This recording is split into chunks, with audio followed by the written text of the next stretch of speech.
Hello, everyone, and welcome to our webinar, Does the new FTC Safeguards rule affect you? Just a couple of housekeeping notes before we get started. All attendee lines are muted, so if you guys have any questions, please put those in your Q&A box on your control panel. And if you've already got some questions lined up, don't hesitate to go ahead and start typing those in. We will save about 10 or 15 minutes for Q&A at the end of the session. And if for some reason we aren't able to answer your question today, you can expect an email from us this week with your response. And lastly, you guys can all expect to receive a link to the recording via email tomorrow. So we've got two duo experts presenting for us today, Desdemona Bandini and Wolfgang Gorlick. Desdemona, I'll go ahead and pass the floor over to you to get us started. Great, thanks Tracy. Hello, my name is Desdemona Bandini and I am a Duo Product Marketing Manager. With me is Wolfgang Gorlick, an advisory CISO with Cisco Secure. Today, we are going to talk about the expansion of the FTC Safeguards rule and what it means to secure and operate your business. We know that many of you are facing some significant security challenges that need to be put in place in the next few months, and we're here to help you navigate. But while we're waiting for people to join, I have a quick poll for you guys. We'll give it just a minute.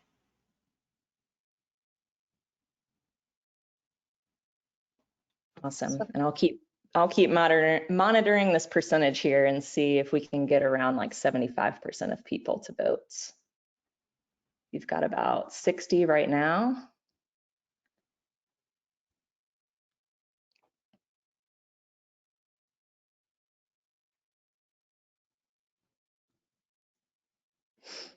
Around 70%. We'll give it another 10 or so seconds. I always feel like we should like sing or do some sort of music. Clue music, video game music.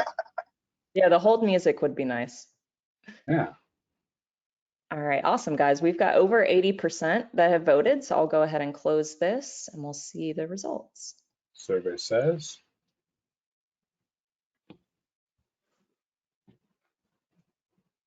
Okay, so the first question, how well do you understand the updates to the FTC Safeguards rule? And the majority said, I know there was an update, but I don't know what it is. So that's question one.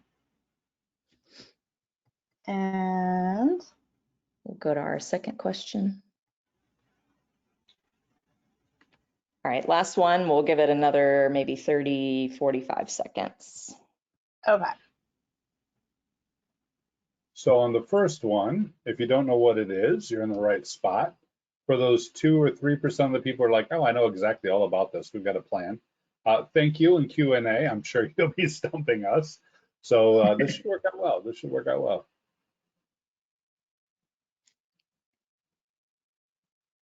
Give it about another 10 seconds.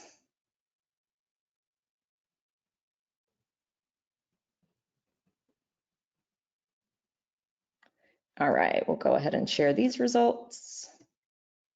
Okay. So the second question was, what is your biggest concern with the new requirements? And the majority said, I'm not sure I understand the changes. So that's great. You're in the right place. We're going to try to go over some of those for you today.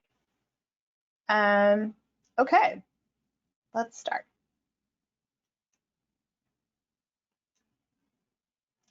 So what is the FTC Safeguards rule? The Safeguards rule requires financial institutions under FTC jurisdiction to have measures in place to keep private consumer data secure. Companies covered by the rule are responsible for taking steps to ensure their affiliates and their service providers also safeguard consumer data in their care. In this update, there are mandatory security requirements that must be met this year by December 9th, 2022. MFA is called out as a mandatory security requirement in the new rules. So, Wolf, why do you think MFA is a requirement in this update? Well, you know, we've seen for such a long time that the starting point of many a security compromise, many of an incident is a weak credential. People have reused their credentials, people have shared credentials, people have weak credentials, right? The list goes on and on. And so oftentimes adversaries start with stolen credentials. And I think the FTC is recognizing across the board two things. One, the incredible stopping power of MFA, which is why it makes it such a good control. And two, the fact that unlike when the rule was originally released, it's much more common today to do MFA. A lot of the people have grown up with it, have understood it, the technology is deployed. So from a consumer perspective, again, FTC Safeguard rule is about protecting consumer data. From a consumer perspective, we're in a much better position to have this as a requirement. That's great. So why do you think regulations are changing when it comes to consumer data? Well, and I like this timeline. This is a good timeline, right? So when you think about it, and even we could go back even further if you wanted to. The FTC comes out right in 1914 was when the president signed the Federal Trade Commission Act in America. So 1914, a year later, the FTC gets underway. So 1915, we have an agency that's out there trying to reduce risk for fraud and deception. As you might imagine, the state of the state in 1915 was a lot different than it is in today's over 100 years. You know, from transportation to technology. I mean, you weren't worried about ransomware before the computer. Now, the rule that we're talking about, the safeguard rule, was released in 2003. And of course, some things have changed since 2003. You got to remember, 2003, this was like no Facebook, no Twitter. I know I tell my kids that, they're like, well, Facebook, no, none of that was out yet. Internet speeds were around 800 kilobits a second. Way less than the meg. I tested mine getting ready for this webinar, and I'm like around 450 meg. So like 400 to 500 times the speed of the internet since then. Storage has went up comparably. Like a typical hard drive in 2003 was 30 gigabytes. Now most of us are carrying around a half terabyte to a terabyte. And most importantly, and I know we're going to talk about ransomware, but most importantly, 2003 was 10 years before CryptoLocker, right? The quintessential, mother of all ransomware apps. When ransomware really came into being, it was 10 years before that. So a lot has changed since the beginning of the agency, certainly, but since the beginning of this rule. And it's been well overdue for some changes. Interesting. And do you think the regulations are moving too quickly or too slowly? 20 years. I mean, we can do the math on that.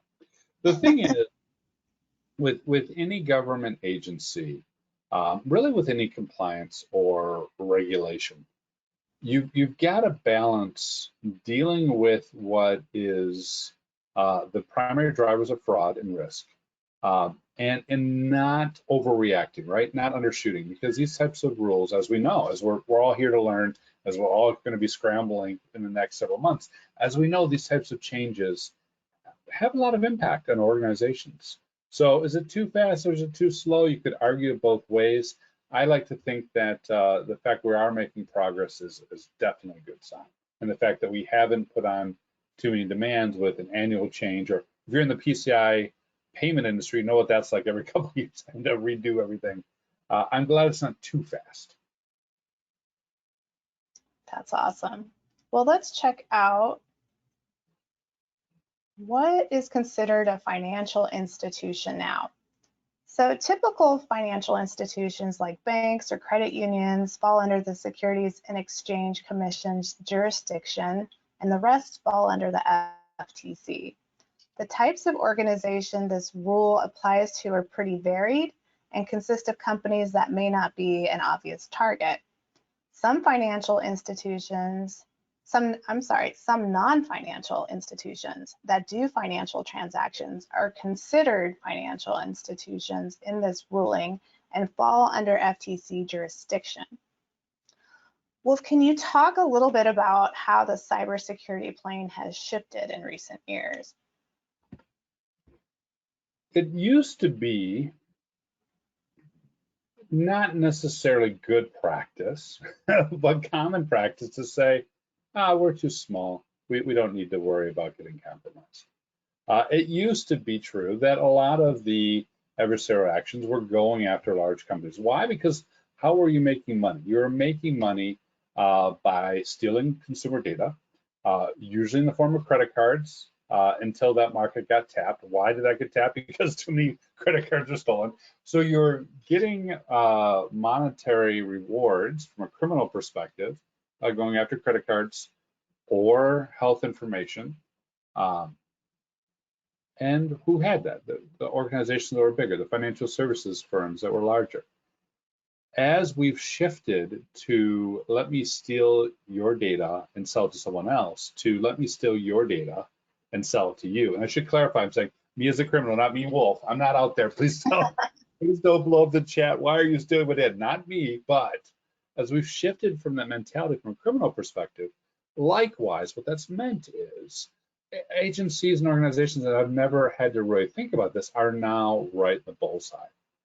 In addition to that, and again, think about this in terms of changes in time, right? Who has all the data? Lots of this data is now in smaller organizations that are acting as service providers that are doing work in that regards. If you think about like a automotive dealership, for example, you may think, well, we want to target the financier, well, of course, but all that same data is also at the automotive manufacturer or dealer. Not to mention, again, from a ransomware perspective, both can be easily monetized. So it's really opened up where data is, could be anywhere in your supply chain. Businesses compete as ecosystems. It's opened up where the risk is. It's no longer just big companies, it's small companies and companies up and down the chain. And it's opened up from the FTC's perspective where they need to focus in on to protect consumers. Great. So what kind of challenges do you think will arise for some of these organizations?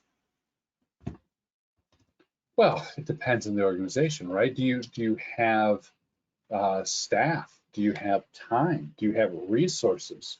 I know a few folks said, hey, wait a minute, I didn't even know this was changing, and you're on this call with us, so you know it, right?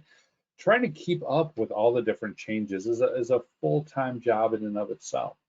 So I think a lot of the challenges is going to come down to scope and scale. One of the organizations we worked with, a company called Sonic Automotive, faced a lot of these same things. In addition to the fact that, and I'm sure so many of us are there now, they also had workforce mobility challenges. We got people working from home. We got people in the hybrid state. They had cloud security challenges. What happened to the day and age where all my apps were within my four walls, my people were within my four walls, and they're sitting at their desk connecting to an application on the server that I was running out of the closet? No, not anymore, right? People are from home, their apps are in the cloud, and that has really increased the attack surface. So if you take Sonic as an example, what did they do? They rolled out dual security. They used that to get a better handle on their devices.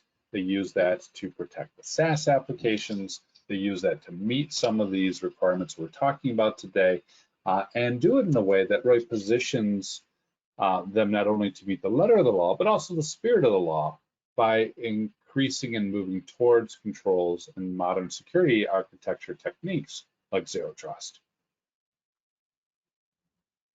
All right, well, what about those new requirements? There's a slew of new security requirements for the FTC regulated businesses. Now, companies under 5,000 consumers will be exempt from some of the security requirements, the ones that have an asterisk but they won't be exempt from implementing MFA. Wolf, what stands out to you in these requirements? Yeah, you won't be exempt from implementing MFA. I really like number 2, having a qualified individual responsible for overseeing security. It can't just be anyone who's available. And I say that, but there's, you always hear the CISO story of, how'd you become CISO? Everyone else pushed away from the desk, and I was the only one who was still there. It does have to be someone who's qualified and takes ownership and responsibility, which is good, right? A trained and person with some good expertise. Also, number 6, this idea of doing an annual report. Now, what the annual report is effectively the state of the security. What incidents have I seen and experienced? And this annual report goes to the financial services institutions governing body. So I need to make sure that I'm doing good protection, which includes MFA and encryption. I need to make sure that I've got an oversight of it by a qualified individual. I need to make sure that I am keeping track of my results and I'm reporting them up. I think that in conjunction is a really strong beginning of security for many smaller organizations. I'd still recommend, even though you're not mandated to put in place an incident response plan, to do risk assessments, but we'll get there. Those are the main requirements that approach the small and medium business. Okay, but what about organizations that don't have a strong security program in place? What recommendations do you have for them? First off, you can start small. One of the things that I think is intriguing, we do at Cisco, we do a series of reports called the Security Outcome Study. We're now working on volume 3. One of the things that I think is intriguing out of that data set, again and again, consistently, year over year, we see that the SMBs punch above their weights. We see that the SMBs are able to deploy security, maintain security. In part, that's because less technical debt, less technology to secure. In part, that's because being a smaller business is easier to keep up with the business as a technologist. In part, that's because of the specific focus and scale of those organizations. But also in part, it's because really you can start anywhere. We can start with the fundamentals, again, like MFA, like encryption, like knowing what devices I have, like providing single sign-on and seamless access to them. We can start with those fundamentals and really reduce quite a bit of risk. So I think start where you are. Secondly, it's of course possible to get good partnerships to both run the security programs as well as to be that qualified individual, right? Do you need a full-time CISO? Maybe, maybe not. Perhaps you can look at a fractional or a virtual. There's ways that you can leverage your existing technical partners to close those gaps. What do you think the pros and cons of building the skills are in-house versus outsourcing? So I do like a degree of in-house skills. You know the business better. Keeping up with the business I mentioned earlier, right? It's always the role of security. You never be caught up. But if we can be just a couple steps behind, we're probably doing all right. We can keep up with the business much better. We can have better relationships, day-to-day interactions. So much of security is driven by really strong relationships with your peers, your directs, your executive team. So there's some good reasons to have in-house staff. Now, the flip side of that is there's some good reasons to have people who are expert at their tools. So before recently, I had some in-laws over, and my father-in-law, very hands-on, does everything himself. Great guy. Doesn't quite understand what I do. Doesn't quite understand how you can earn a living doing security and working on a keyboard, but great guy.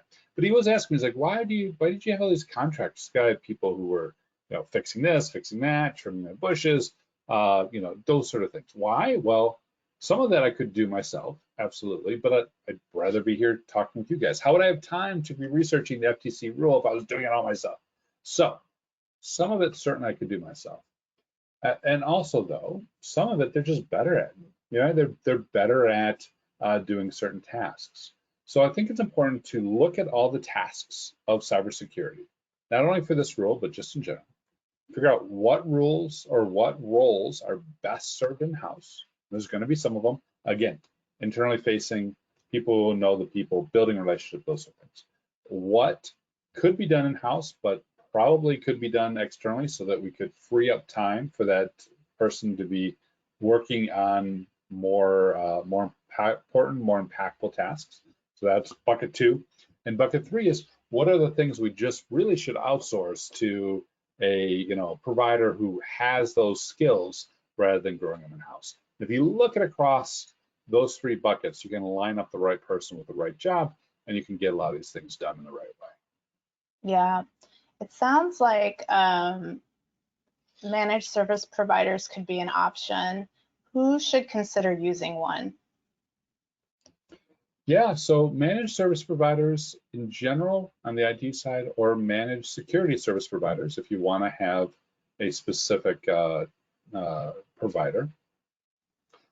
They can work for the SMB and really be your soup to nuts provider, including many of these will offer a fractional CISO or vCISO, which handles that qualified individual side of things.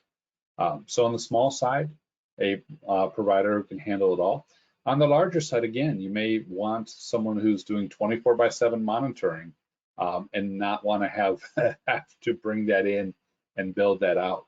So there's certain roles that lend themselves very well, like 24/7 monitoring, like specific tool usage to having a MSP or MSSP. Well, that brings us to tactics. The concerns over risks posed to consumer data is driving these types of regulations. Wolf, can you talk a little bit about consumer data and how we protect it? Sure. First off, again, think about the huge changes since 2003 to now. The amount of data we produce is off the charts. So every consumer has significant amounts of data that's being produced, significant amount of data about them that's being traded for advertising purposes, to credit scores, to you name it. So we need to make sure from a consumer perspective that we're advocating and pushing for privacy, that we're advocating and pushing for tighter controls to make sure that we're not at risk of any number of things, including FTC's mandate of fraud and deception. The tactics for these tend to fall into 3 main buckets, and this is, if you're familiar with HIPAA regulations, this is very similar. It's administrative, it's technical, it's physical. What are my policies and procedures to handling this data? What are my physical constraints? How do I protect, good walls, good shredders, making sure data is not leaving a facility? What are the physicals?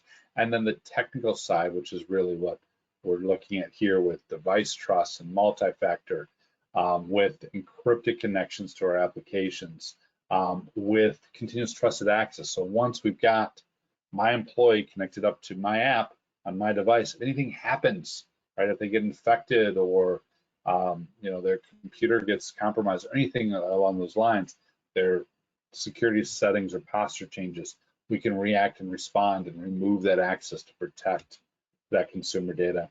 Those are some examples of technical safeguards. So administrative, technical, physical. I'll say one additional thing, which is before we even get to protecting consumer data, I would encourage you to ask, do we need the data? One of my security maxims has always been, data we don't store is data criminals can't steal. So before we even get to this point, stop and pause and see, do we need that data? Can we get away with not having it and reduce our data attack surface? Maybe. How can we use these requirements to strategically move the needle? Yeah, I mentioned Sonic as an example earlier, because what I always like is, how do we meet the letter of the law while at the same time meeting the spirit? So put differently, how do we implement a technology that addresses that checkbox, right? Check the box, while putting in place a series of capabilities that we can leverage elsewhere. And as many organizations are moving towards zero trust, which, to greatly oversimplify it, is a strongly authenticated person on an authenticated device over an encrypted connection to a resource through a policy engine where we're deciding whether or not we would trust you, right? Where we're deciding whether or not we're going to have a trust boundary. Zero trust. As we move towards that, a lot of these controls can get us there. The device trust goes into that authenticated device. The MFA goes into, obviously, a strongly authenticated user. The access policies and continuous trusted access form the policy decision points and enforcement points. So along the way of applying these tactics, I think the savvy security professionals are going to be looking at how can we not only implement these today to protect consumer data, but also put them in place so that we can expand and get more of these features in the coming years. Yeah. So you kind of touched on this, but what kind of security controls do we need around the devices that employees use? Well, I want to know what device it is. I want to make sure it is patched. As crazy as this sounds, I want to make sure it's not jailbroken. We still run into that from time to time. I want to make sure it's running anti-malware, that's locked, it's got a key lock, that's encrypted. Now, again, the encryption runs throughout all of this. And why are we doing all this? We're doing all this because adversaries are either going to break in through the people by tricking us or stealing our credentials or whatnot, or they're going to break into that device through a unpatched or misconfigured or a device with a low security posture. So once we secure the person, the next thing they go after is that device. We want to get ahead of that a little bit by having good policies in place. Perfect. So now's about the time that we'd like to hear from you guys and see what kind of questions you might have for us. There's a place to put in your questions. So we'll just take a minute to let you throw some questions in and we will answer them. Okay, let's see. Is it okay just to have MFA on VPN? Short answer is no. You can definitely, and you should, protect the VPN, right? So we want to make sure that we're protecting that connection and ensuring that no one can just log in with credit. Please put MFA on a VPN. But the reality is most folks have a lot of other resources that are outside of that VPN.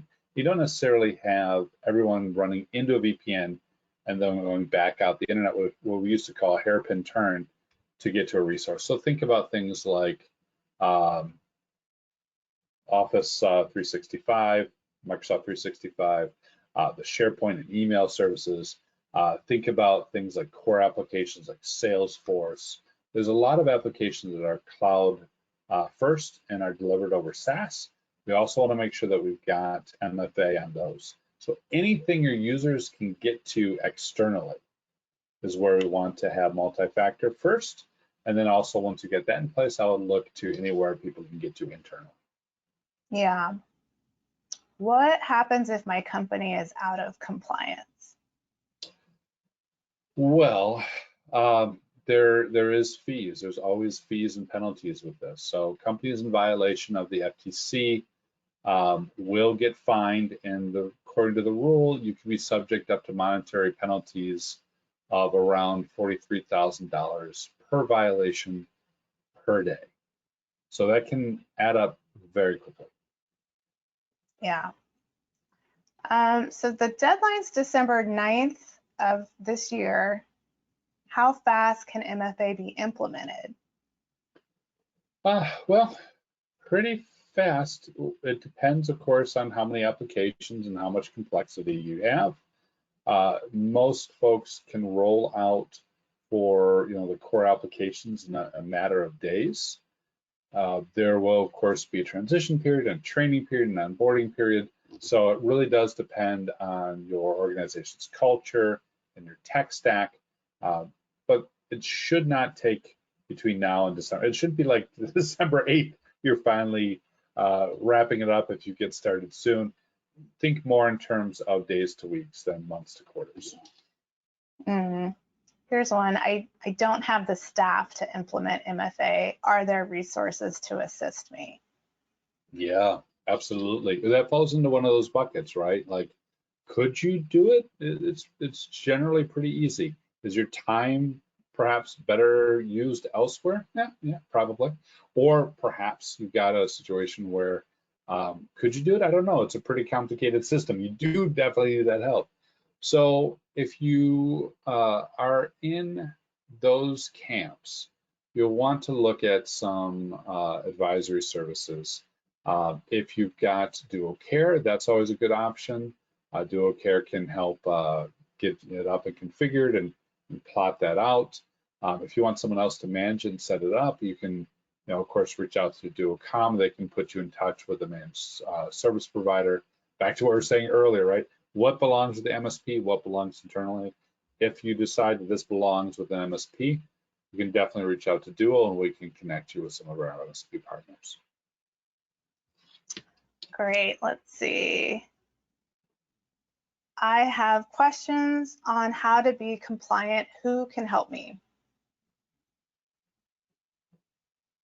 Well, that's one of the reasons why we're here. So hopefully this helped a little bit answer some of those questions. The FTC rules, actually, it's pretty straightforward. So it also points you back to some of the blogs that have been written on Duo's website on this topic. In addition, much like what we're talking about with the technology, does it belong in-house or do I need, in those scenarios, what you're going to be looking for is effectively a fractional CISO or a virtual CISO. Who's that qualified individual who can help you navigate that? I would look for folks like that, short of hiring on a full-time CISO at this point. Obviously, if your organization is big enough, you already have a full-time CISO, it's probably already on their shoulders. But for organizations that are tight-staffed, virtual and fractional is a great way to go. Great. So you guys can keep your questions coming, but we're going to wrap up the webinar now. If we didn't get to your question, don't worry, we'll follow up with you shortly. Thank you so much, Wolf, for coming to speak to us. And if you guys have any more questions or need any advice, please reach out to duo.com for assistance. We are definitely here to help you. Awesome. Thanks so much, Wolf, and thanks, Desdemona. I want to thank everyone for joining us today. And yeah, we'll follow up with any extra questions sometime this week via email. And I was getting a few questions about the link to the presentation, so you guys all can expect to receive that in your email tomorrow. But thank you guys again for presenting. Thanks so much, everyone, for joining, and have a great rest of your day.